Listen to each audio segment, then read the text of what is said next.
दोस्तों, Faridabad district court में clerk की 31 पोस्ट पर रिक्रूटमेंट नोटिफिकेशन आउट हुआ है, जो कि प्योरली एडोक बेसिस पर ये वैकेंसीज आउट हुई है। यहाँ पे लिखा है for a period of 6 month और till regular appointment are made by honourable Punjab and Haryana high court, जो कि चंडीगढ़ में है। अब बहुत सारे स्टूडेंट का डाउट है ये एडोक बेसिस क्या है, इसके बारे में अभी हम डिस्कशन करेंगे। लेकिन गाइस, इसका मतलब ही यही है, यहां से लेके आप यहां तक ये लाइन पढ़ो तो आपको इसका मतलब समझ में आ जाएगा। इसमें all over India candidate apply कर सकते हो, लेकिन जनरल की पोस्ट के लिए आप अप्लाई कर सकते हो।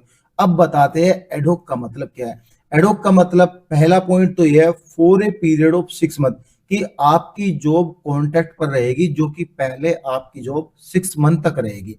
फिर यहाँ पे दूसरी लाइन में लिखा है और till regular appointment are made by honourable Punjab and Haryana court, जो कि चंडीगढ़ में। आप सभी को पता है जितने भी पंजाब में डिस्ट्रिक्ट कोर्ट है या फिर हरियाणा में डिस्ट्रिक्ट कोर्ट है, सभी का कंट्रोल जो चंडीगढ़ में Punjab and Haryana high court है उसके अंडर में है।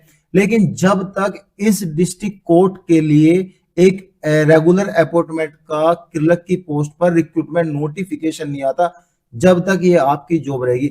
अब डिपेंड करता है Punjab and Haryana high court, जो कि चंडीगढ़ में है, इसके ऊपर कि कब वह यहाँ पे रिक्रूटमेंट नोटिफिकेशन आउट करेगा परमानेंट पोस्ट के लिए। हो सकता है 2 साल बाद करे, हो सकता है 3 साल बाद करे। अगर 3 साल बाद किया तो आपकी जॉब 3 साल तक रहेगी, 2 साल बाद किया तो आपकी जॉब 2 साल तक रहेगी। अगर यहाँ पे इनिशियली 6 मंथ तक ये मांग रहे हैं तो हो सकता है अंडर 6 मंथ किया रेगुलर अपॉइंटमेंट, जब तक उन न्यू कॉमर्स की यहाँ पे एंट्री नहीं होगी तब तक जो है आपको यहाँ पे जॉब करनी पड़ेगी। सबसे अच्छी बात यह है कि इसमें जो आपको सैलरी मिलती है, सैलरी गवर्नमेंट के पेरोल की आपको सैलरी मिलेगी। जो कैंडिडेट आज की डेट में गवर्नमेंट है, जो सैलरी वह ले रहा है, और आज की डेट में जब आप जाओगे तो सेम ही सैलरी आपको मिलेगी। थोड़ा सा इंक्रीमेंट कम मिलेगा क्योंकि जो पहले से ही काम कर रहा है तो उसको इंक्रीमेंट ज्यादा मिल गया होगा, लेकिन जो ओल्ड कैंडिडेट है उनका थोड़ा इंक्रीमेंट ज्यादा लग गया होगा, तो आपको लेवल 2 की जो सैलरी होती है वही सेम मिलेगी। और सबसे बेस्ट ये है कि आप जब जाओगे यहाँ पे जज के साथ, जो भी यहाँ पे आपके ऑफिसर्स है उनके साथ रिलेशन एंड लाइसेंस थोड़े अच्छे रखना। जब परमानेंट रिक्रूटमेंट आएगी हो सकता है आपको ही प्रेफरेंस दिया जाए, क्योंकि आपको आप सभी चीज से अवेयर हो जाओगे डिस्ट्रिक्ट कोर्ट की, और आपको सारी चीजें पता भी रहेगी। और वही कैंडिडेट यहाँ पे परमानेंट होता है जो कैंडिडेट ऑलरेडी उस डिस्ट्रिक्ट कोर्ट में वर्किंग होता है। ठीक है, यहाँ पे जो पोस्ट आई है टोटल 31 पोस्ट आई है। ठीक है, जनरल कैंडिडेट की 8 पोस्ट आई है, बाकी एससी कैटेगरी, ये डीएससी एंड ओएससी की 4+1 पोस्ट आई है, बीसीए की 1 आई है, बीसीबी की 3 आई है, ईडब्ल्यूएस की 2 आई है, ईएसपी की 1 आई है, पीडब्ल्यूबीडी की 2। यहाँ पे जो सैलरी है 25,500, इवन ये लेवल 1 की सैलरी में काउंट किया जाता है। ठीक है, अब यहाँ पे ESM of different category general 2, ये सब यहाँ पे दिया हुआ है, यानी टोटल 2, 2 4 2 6 और 6 और 3 ये 9 पोस्ट यहाँ पे ईएसएम के डिफरेंट कैटेगरीज के लिए अलग अलग दिया हुआ है। अब यहाँ पे एक पॉइंट है, reservation will be only applicable to the candidate of Haryana state having Haryana domicile. देखो, रिजर्वेशन उन्हीं कैंडिडेट को मिलेगा जिनके पास हरियाणा स्टेट का हरियाणा डोमिसाइल है। लेकिन यहाँ पे दूसरा पॉइंट लिखा है candidate of reserve category of other state. अगर आप सपोज करो यूपी से इनका फॉर्म फिल करना चाहते हो, यूपी पे में आप एसटी कैटेगरी से हो, तो यहाँ पे आपको जर्नल में ही फॉर्म फिल करना है, क्योंकि आपको जनरल कैटेगरी में कंसीडर किया जाएगा। अब इस लाइन को पूरा पढ़ते हैं, other state and UT will be consider as a candidate of general category. समझ गए बात, क्लियर मैसेज दिया हुआ है। ठीक है यहाँ पे, ठीक है। अब यहाँ पे एसेशनल क्वालिफिकेशन क्या दिया हुआ है क्लर्क की पोस्ट के। क्लर्क सुपोज एक डिग्री होनी चाहिए जो कि बैचलर डिग्री, या फिर आर्ट से हो, बीएससी हो, कॉमर्स से हो, या फिर इक्विवेलेंट आपकी हो। लेकिन 10वीं आपने हिंदी में पास की है, हिंदी लैंग्वेज में 10वीं पास की है, तो आप यहाँ पे अप्लाई कर सकते हो। क्लियर मैसेज यहाँ पे गया है।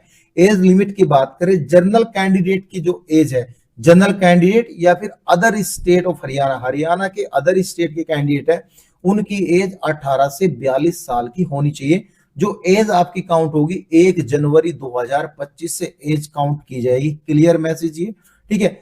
लास्ट डेट जो है इसकी 30 अगस्त 2025 है। इसके फॉर्म आपको ऑफलाइन भरने हैं, लेकिन फॉर्म आपको कहीं पर भी नहीं मिलेगा।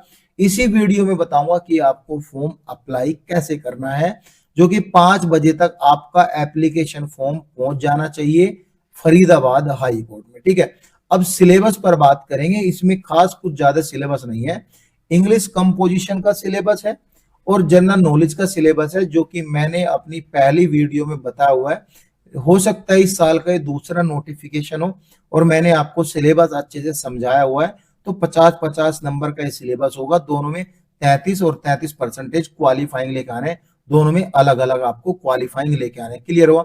लेकिन यहाँ पे नोट में भी दिया हुआ है कि कैंडिडेट को दोनों में मिला के 40% नंबर लेके ही आने हैं।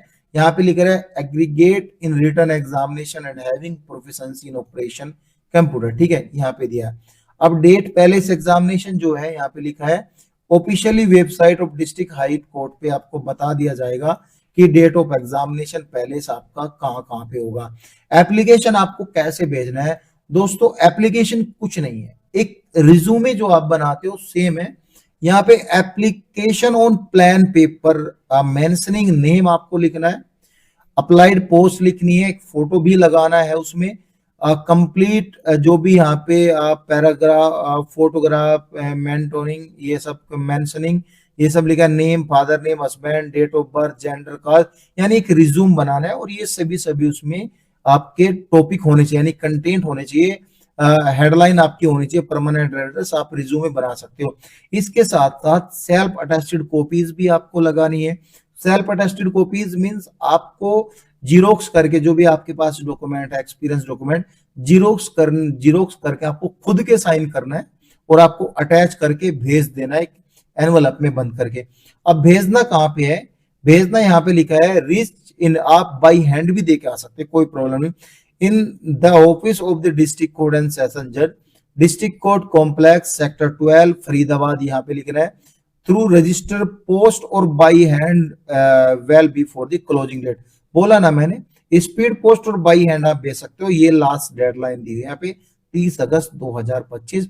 Application receive through email shall not be entertain. ठीक है, और इनकम्प्लीट एप्लीकेशन भी एंटरटेन नहीं की जाएगी। जो भी आपका इनकम्प्लीट एप्लीकेशन यहाँ पे होगा, खास इस नोटिफिकेशन में ऐसा कुछ नहीं, सभी कुछ मैंने आपको बता दिया। कुछ भी डाउट होता है तो आपको कमेंट सेक्शन में कमेंट से भर देना है और टेलीग्राम आपको ज्वाइन कर लेना है, क्योंकि वहां पे फर्दर कैंडिडेट भी अपने एक्सपीरियंस शेयर करते हैं। कुछ डाउट हो तो आप उनसे भी पूछ सकते हैं। Thank you so much guys.